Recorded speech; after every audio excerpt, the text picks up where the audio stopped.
A city changing its skyline. How do we balance that positive growth with homeless solutions? A new arena, new businesses, new development, but an old problem. 10 years ago, Sacramento had a plan to combat homelessness. We think we have the community support to do it. Other cities have used the same plan successfully. It can be done in California. It can be done anywhere. So what happened in Sacramento? I think that we set an ambitious goal. We were on track. We were actually adding more than 100 units a year. It takes millions of dollars. Tonight, KCRA 3 investigates a decade of homelessness. Homelessness is an issue plaguing every city and state across the country. Of course, it's not new and it's not cheap to solve. Nationwide, millions of dollars are spent every year to combat an issue that only seems to get worse. And that's been the story in Sacramento. In 2006, city and county leaders proposed a 10-year plan to get people off the streets.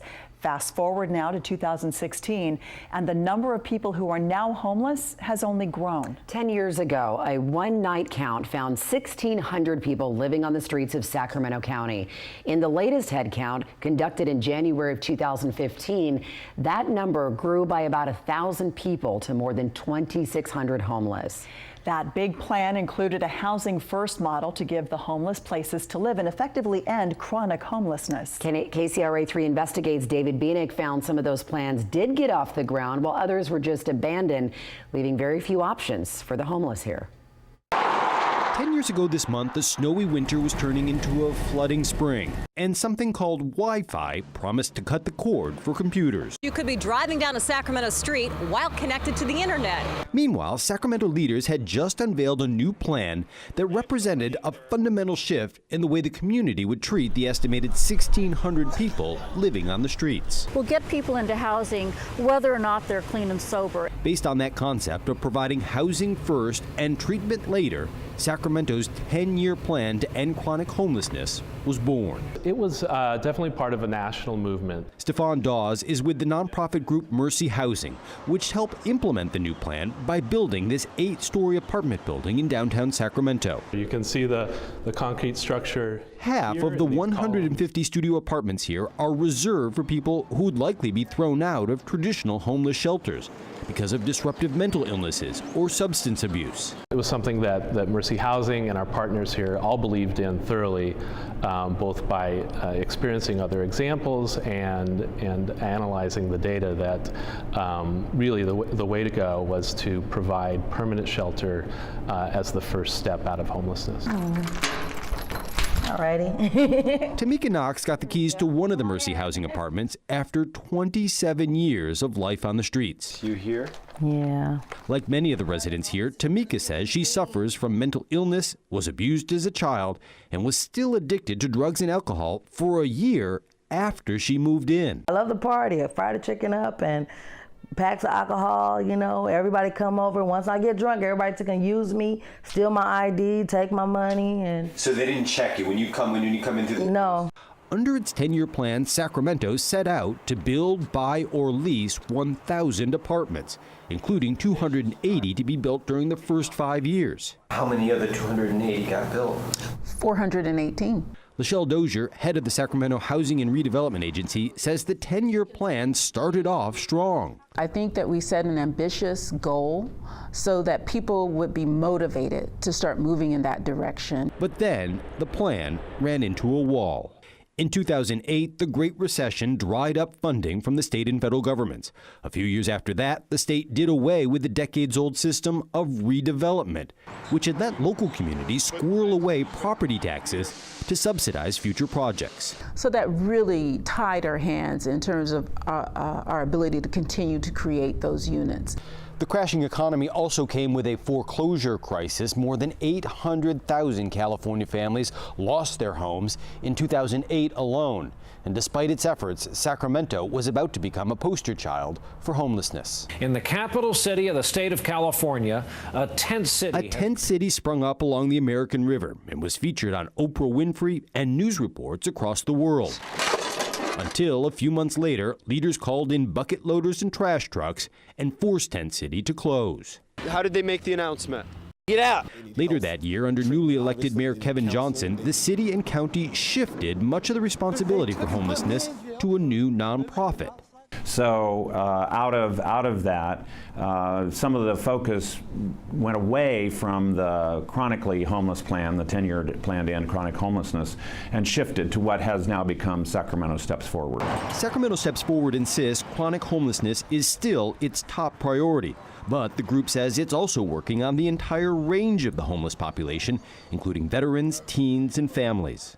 And this is what you call a bread pudding. Back in her apartment, Tamika Knox says Sacramento's 10-year plan not only put a roof over her head, it gave her a path to get off drugs, get medication for her schizophrenia, and dreams of education and a job. I don't like being a liability. I do want to be a part of, I want to be an asset. I want to be a part of the solution. In a way, she's already part of the solution. So are hundreds of other people living in homes built by the 2006 plan. But 10 years later, people are still living on the streets of Sacramento, and no one is ready to claim that this community has brought chronic homelessness to an end. In Sacramento, David Beanie, KCRA 3 News. So at this point, 10 years later, the city of Sacramento is poised to vote yet again on a new plan to tackle the region's homeless problem. As KCRA 3 investigates, Mike Lurie shows us, this one is a controversial plan that some say is the solution and others believe just moves the homeless from one place to another. You see them everywhere. Homeless people living on the streets. That's where you were hit. Yeah. People like Jessica Kolzinski, who told us her spiral into homelessness began with domestic violence. My first son's dad lost his temper in the midst of an argument and broke a ceramic dinner plate over my head. Others have mental health issues. You know, I would love to work, but with the issues that I have, the mental issues and the physical issues, I can't work. What are the issues? Well, I'm schizophrenic, bipolar. Linda Evans told us she lost her home after she was injured on the job. And they retired me, and I was doing fine, and then someone took over my identity. And I had no money to pay my rent or anything, so that put me out on the street. Some 2,600 people are considered homeless in Sacramento County on any given night, 1,000 of them having no shelter at all, and so they end up living here on the streets or underneath a freeway overpass to survive. In this encampment under Highway 160, we found Robert Vincenzi. He told us he's struggling to survive after years of substance abuse. I don't want to be out here, trust and believe that, but nobody will give me a chance at a job or anything. And I've been off parole for 13 years after being on parole for a very long time. For people like Robert and Linda, Bernard and Jessica, Sacramento is looking at multiple housing solutions, including a tent city option that you'll find in Seattle, where some 10,000 people are homeless. Where are you staying tonight, Nina? I'm in Overflow, honey. Your winter sanctuary, good for you. Sister Libby Fernandez of Loaves and Fishes visited Seattle's self-governing sanctioned tent camps. She believes they can help those who can't find permanent housing. There's tent cities, some that are there for 3 months at a time and they move from one parcel to the next. That works for 100 or so folks. In Seattle, the tent cities are shut down and moved every 90 days to minimize the impact on any given neighborhood. Bringing 10 cities to Sacramento is something civil rights attorney Mark Marin is supporting. He visited the tent camps in Seattle with Sacramento city officials and likes what he saw there. I think it's a necessary first step for Sacramento. Marin is suing Sacramento over the city's no camping ordinance.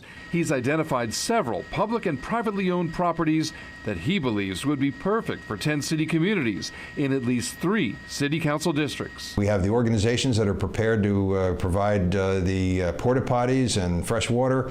All we need is permission. But getting that permission is the challenge. Some of the identified lots are in Councilman Jay Chenier's district, and he has his doubts about putting a tent city here. Every time they've cited one of these encampments in Seattle, the first thing out of the gate for the neighborhood has really been torches and pitchforks. In Seattle, we met some people who'd been living in tent cities for 8 to 10 years.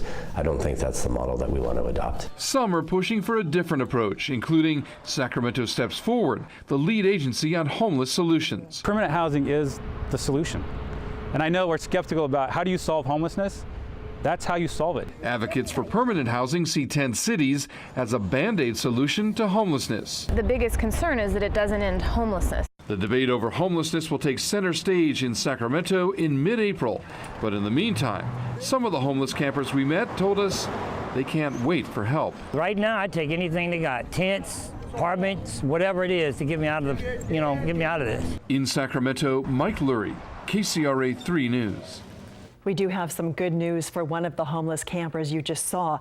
Bernard Stewart now tells us he is living in an apartment in Midtown Sacramento, thanks to help from the Volunteers of America. Businesses in downtown Sacramento say they feel the effects of the city's homeless problem every single day. And the Downtown Sacramento Partnership says it outright opposes the notion of a tent city to deal with the homeless. The Downtown Sacramento Partnership represents businesses in the core of the city. The director tells us he doesn't think the homeless problem is infringing on downtown's renaissance. While it's an issue that local governments must focus on, he says a tent city is not the answer.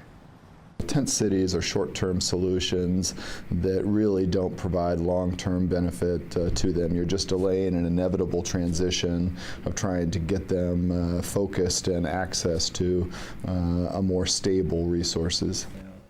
The Downtown Partnership has hired its own navigators, people wearing these blue jackets who go out and about to try to get homeless people assistance in housing.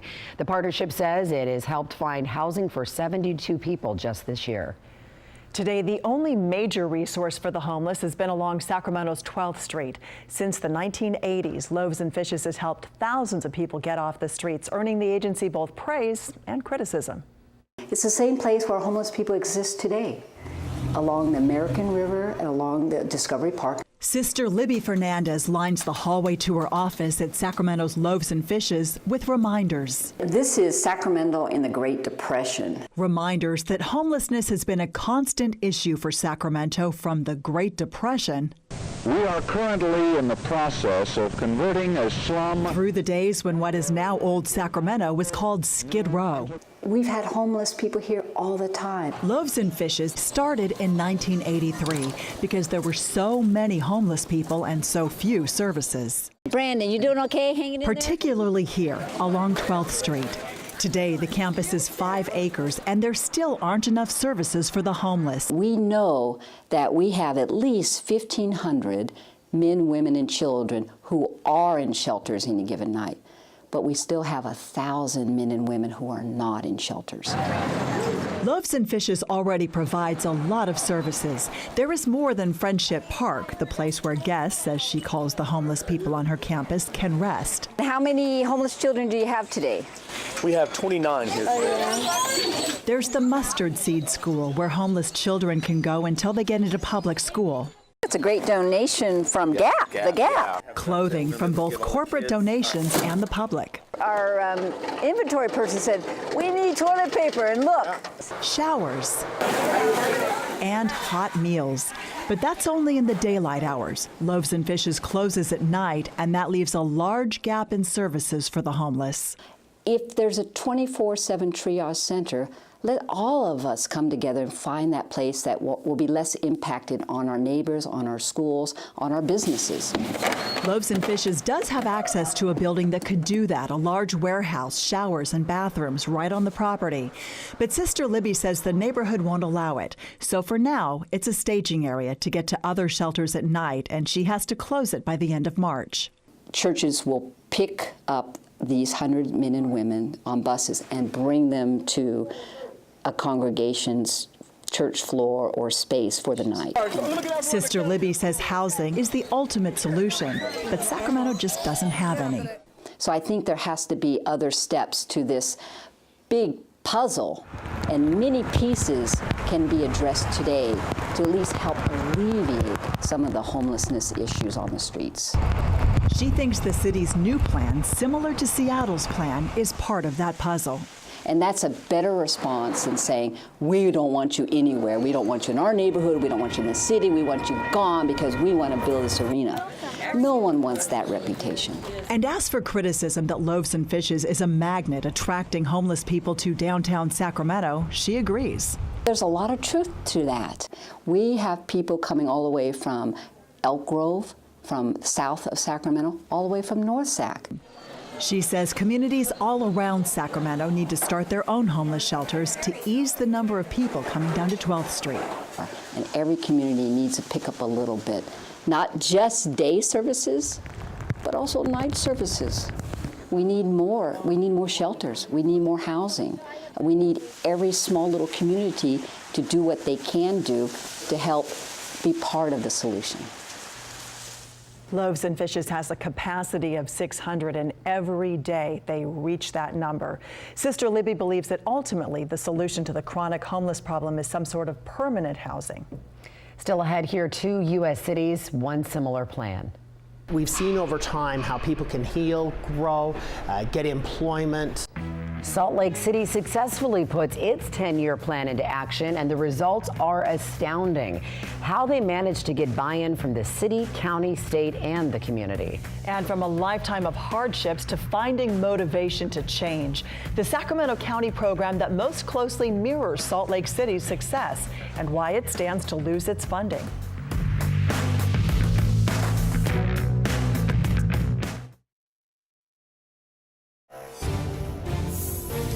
Just before Sacramento created that 10-year plan we've been talking about, Salt Lake City put its own plan into action.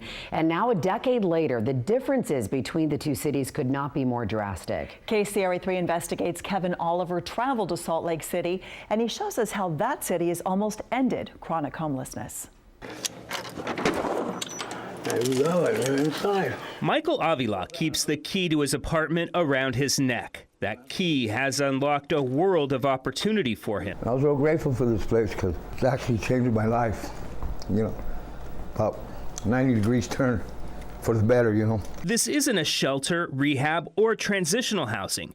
It's Avila's permanent home, adorned with dozens of dream catchers, Native American symbols he's crafted to make some extra cash. Sometimes I make them and I don't want to get rid of them because I like them so much, you know. Avila spent years on the streets, addicted to drugs, occasionally using the homeless shelter downtown on cold nights. But in Salt Lake City's attempt to end chronic homelessness, he qualified for the region's Housing First program.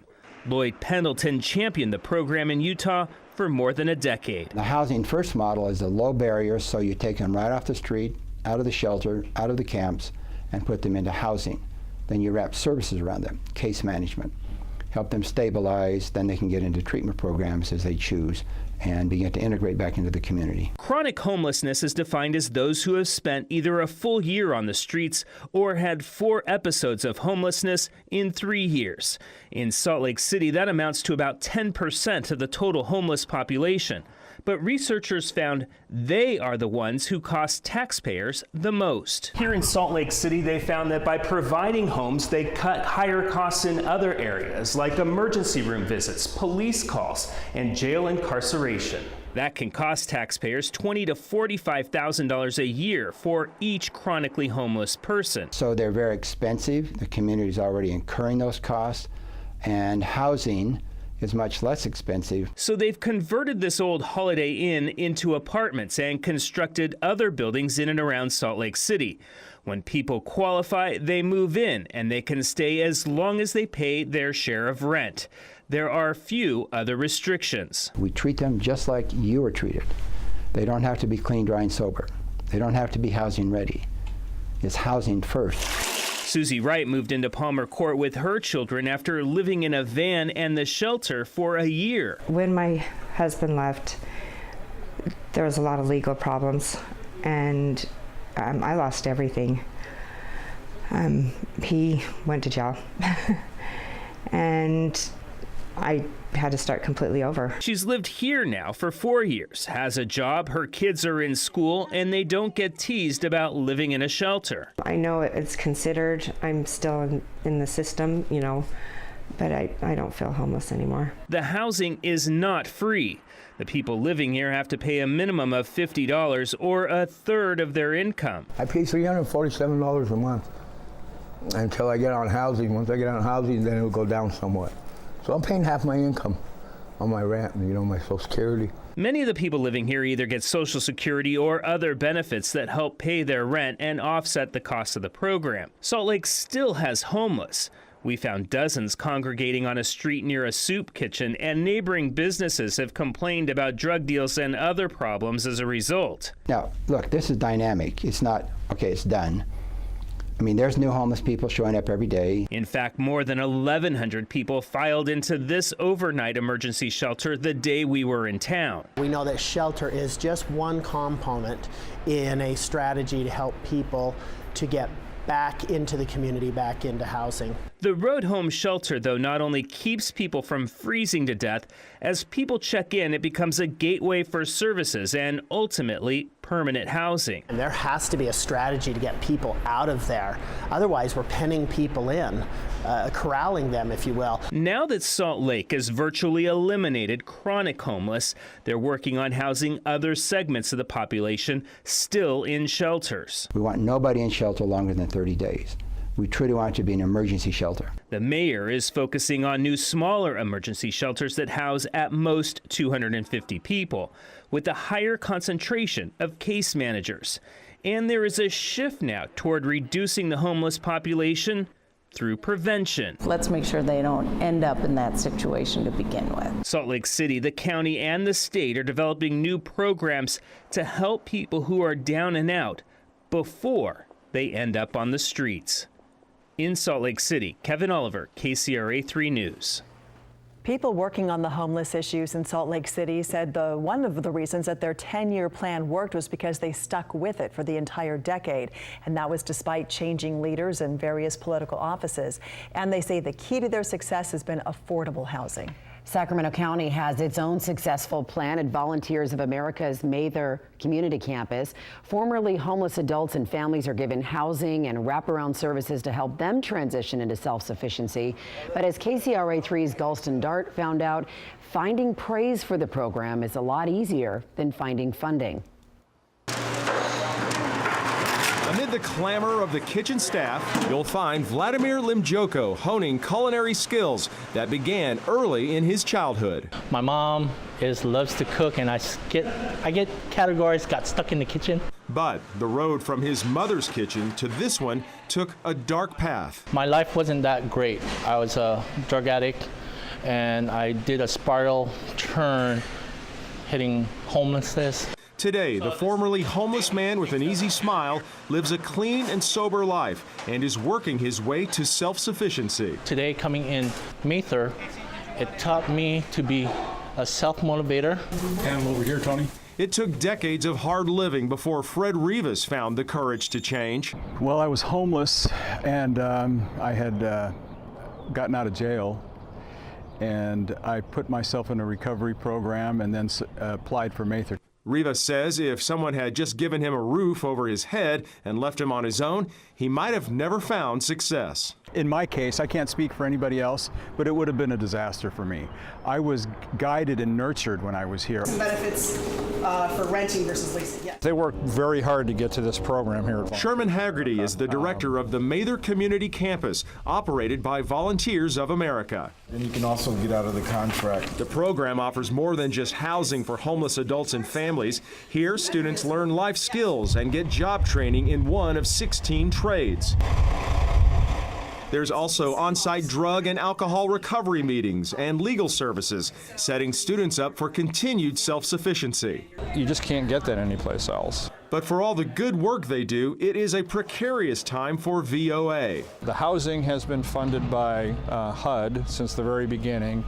Those funds have actually been reduced. The agency is trying to get some of that federal money back. Without it, it could be a real game changer. If in fact we were to lose federal funds, it would be 60% of the funding for this project. Haggerty says the U.S. Department of Housing and Urban Development, also known as HUD, is now focusing on the Housing First model with an emphasis on permanent housing. Recovery from substance abuse comes secondary. But Mather Community Campus is a clean and sober environment, and participation in continued education is a requirement. We might not be on the right side of that argument right now.